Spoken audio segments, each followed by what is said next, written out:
Gênesis capítulo 29. Jacó seguiu viagem em direção ao povo do Oriente e chegou a um poço situado numa área aberta. 3 rebanhos de ovelhas se aglomeravam à volta dele. Era daquele poço que os rebanhos bebiam e ele estava coberto por uma pedra muito grande.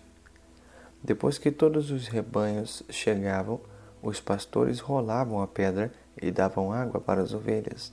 Em seguida, rolavam a pedra de volta para cobrir o poço.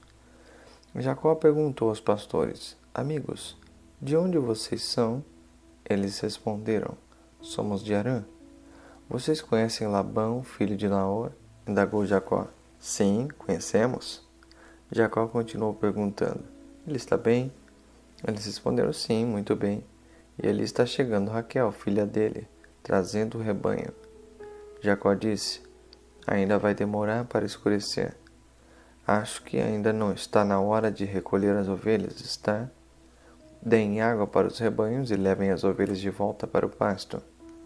Eles disseram: Não podemos fazer isso. Temos que esperar até que todos os pastores cheguem aqui. É preciso muita gente para rolar a pedra do poço. Só depois é que os rebanhos podem beber. Enquanto Jacó conversava com eles, Raquel chegou com o rebanho do pai. Ela era pastora. Assim que viu Raquel, filha de Labão, irmão de sua mãe, chegando com as ovelhas do seu tio Labão, Jacó rolou sozinho a pedra da boca do poço e deu água às ovelhas. Em seguida, beijou Raquel e se derramou em lágrimas. Contou à moça que era parente do pai dela, filho de Rebeca. Ela correu e contou tudo ao pai. Quando soube da novidade, Jacó, filho de sua irmã, estava na cidade. Labão correu ao encontro dele, abraçou-o e beijou-o e levou para casa. Já acomodado, Jacó fez a Labão um relato completo da viagem. Labão reconheceu: Você é meu parente, sangue do meu sangue. Depois de um mês que Jacó estava com ele, Labão propôs: Você é meu sobrinho, por isso não deve ficar trabalhando de graça. Diga-me quanto quer receber, quanto seria justo. Labão tinha 2 filhas. Lia era a mais velha e Raquel a caçula. Lia tinha belos olhos, mas Raquel era de uma beleza impressionante. E Jacó amava Raquel. Jacó respondeu: Trabalharei para você durante 7 anos em troca de Raquel, sua filha mais nova. Labão gostou da ideia. Combinado. É muito melhor que eu a dê a você que mais tarde ter de concordar em que ela se case com alguém de fora. Fique aqui comigo. Assim, Jacó trabalhou 7 anos em troca de Raquel, mas para ele pareceram poucos dias, porque a amava muito. No prazo acertado, Jacó disse a Labão: Agora quero minha esposa. Já cumpri minha parte do acordo. Estou pronto para consumar meu casamento. Labão convidou toda a população local e deu uma grande festa. Mas quando chegou a noite, foi Lia quem ele conduziu ao leito nupcial, e Jacó deitou-se com ela. Labão deu a Lia uma escrava chamada Zilpa para que a servisse. Quando o dia clareou, lá estava Lia no leito nupcial. Jacó foi tomar satisfações com Labão. Por que você me fez isso? Não trabalhei todo esse tempo em troca da mão de Raquel. Por que você me trapaceou? Labão respondeu: Não é assim que costumamos fazer aqui. Não damos a filha mais nova em casamento antes da mais velha.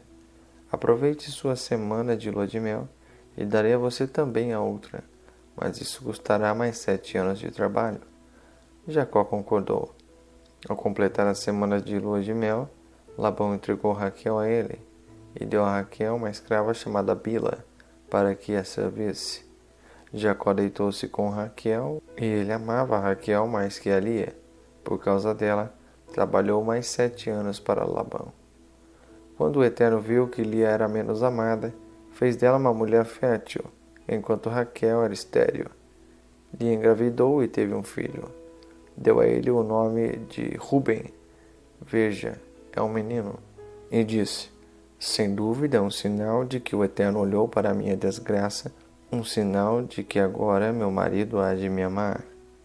Ela engravidou outra vez, teve outro menino e disse: O Eterno soube que eu era menos amada e me deu este filho também. E deu a ele o nome de Simeão. O Eterno ouviu. Depois disso, engravidou mais uma vez outro menino e disse: Quem sabe agora meu marido se afeiçoará a mim? Já lhe dei 3 filhos. Por isso deu a ele o nome de Levi, afeição.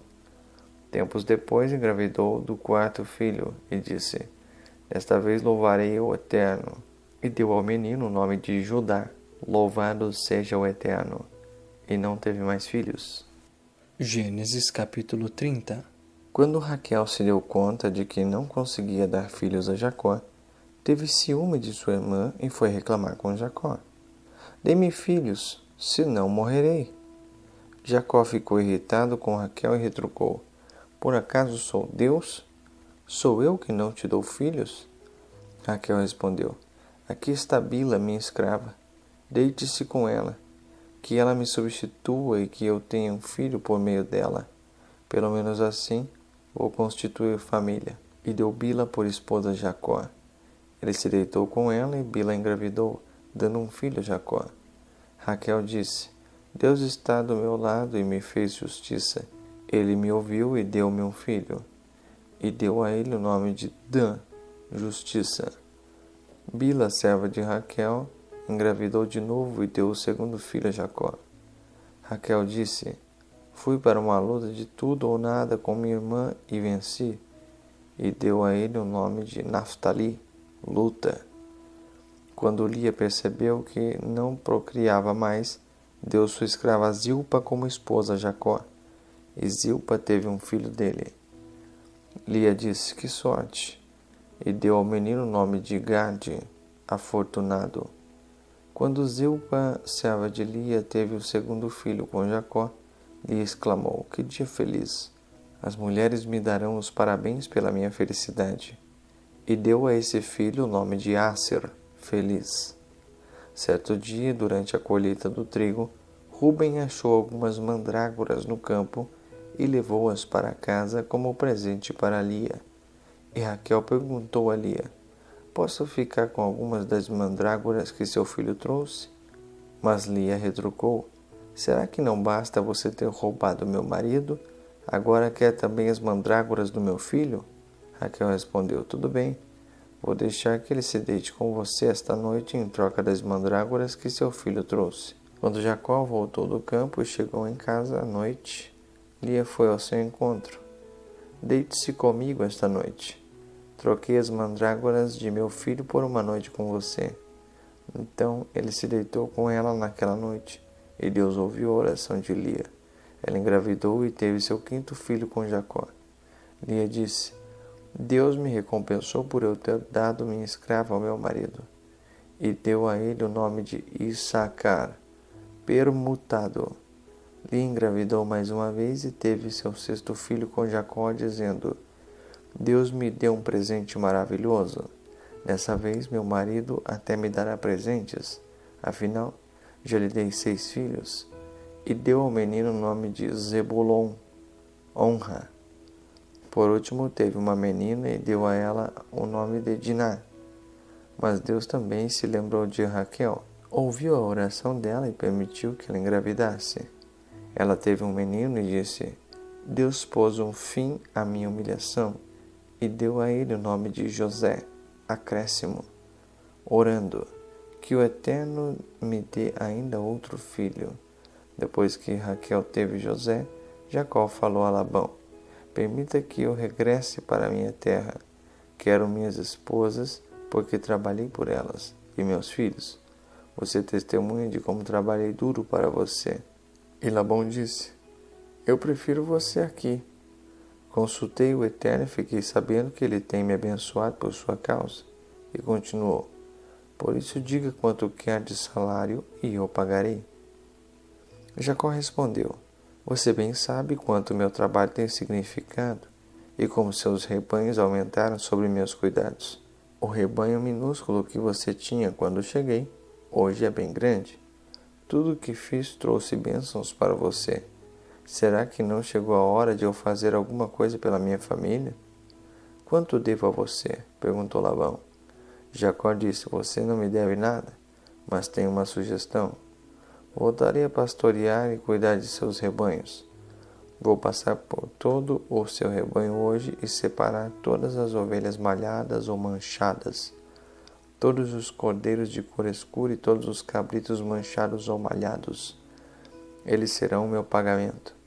Assim não haverá nenhuma desconfiança na hora de calcular meu pagamento. Se você encontrar algum cabrito que não seja manchado ou malhado, ou alguma ovelha que não seja preta, saberá que eu os roubei. Labão concordou. Parece justo. Combinado, então. Mas naquele mesmo dia, Labão retirou todos os bodes manchados e listrados e todas as cabras manchadas e malhadas, todo animal que tivesse mesmo uma única pinta branca, e também as ovelhas pretas, e os pôs ao cuidado dos filhos, longe de Jacó, numa distância equivalente a 3 dias de viagem. Enquanto isso, Jacó continuava a pastorear o que havia restado do rebanho de Labão. Mas Jacó tinha um plano. Arrancou galhos de álamo, amendoeira e plátano e retirou a casca, criando o efeito de listras brancas. Ele prendeu os galhos descascados diante do bebedouro usado pelos rebanhos. Na época do acasalamento, os animais vinham beber e acasalavam em frente aos galhos listrados. Como resultado, os filhotes que nasciam eram listrados, malhados ou manchados. Jacó posicionava as ovelhas diante dos animais escuros de Labão. Dessa maneira, ele separou rebanhos diferentes para si, sem os misturar com os de Labão. Quando os animais fortes estavam na época de acasalamento, Jacó colocava os galhos no bebedouro à vista deles, para que acasalassem diante dos galhos, mas não colocava os galhos diante dos animais fracos. Dessa maneira, os animais fracos ficavam para Labão, e os mais fortes para Jacó. Assim, o homem ia ficando cada vez mais rico, possuindo rebanhos enormes e muitos empregados, além de camelos e jumentos.